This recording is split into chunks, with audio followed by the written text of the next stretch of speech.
एक शूज बनाने वाली कंपनी होती है। कौन सी कंपनी?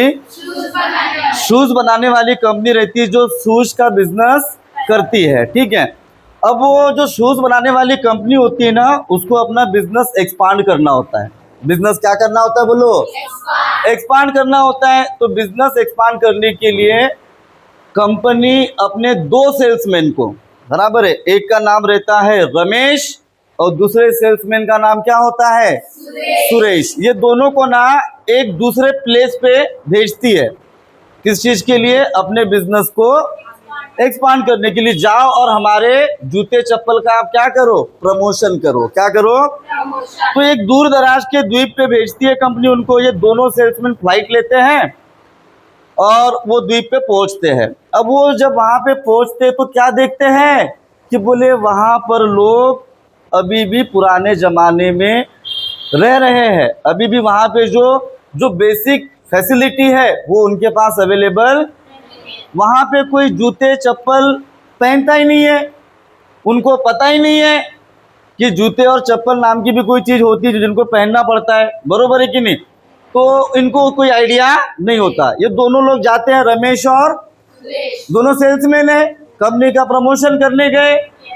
तो रमेश जाते बराबर देखता है और वो ना डिमोटिवेट हो जाता है कि बोले नहीं यार, इनको क्या समझाएंगे, ये तो अभी भी पिछड़े वर्ग के लोग हैं, इनको कुछ आइडिया नहीं है। वो कंपनी में फोन लगाता है, बोले हेलो, रिटर्न टिकट भेजो, यहाँ पे हमारे बिजनेस का कुछ होने वाला।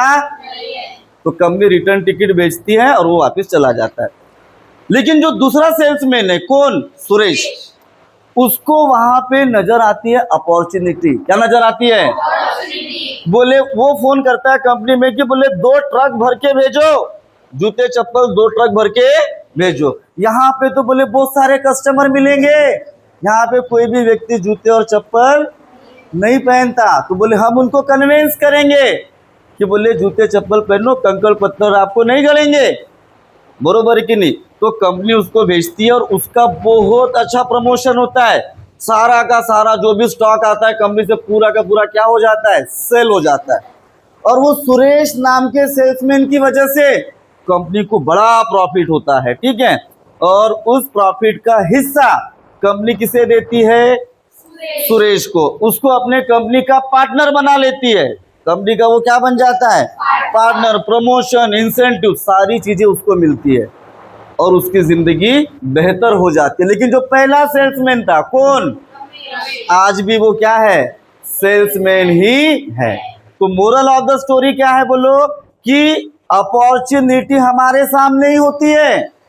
डिपेंड करता है कि उन अपॉर्चुनिटी को हम पहचानते कैसे हैं, हमारा चीजों को देखने का नजरिया कैसा है, हम चीजों को कैसे आइडेंटिफाई करते हैं, ये चीज इंपॉर्टेंट होती है। तो क्या सीखने मिला?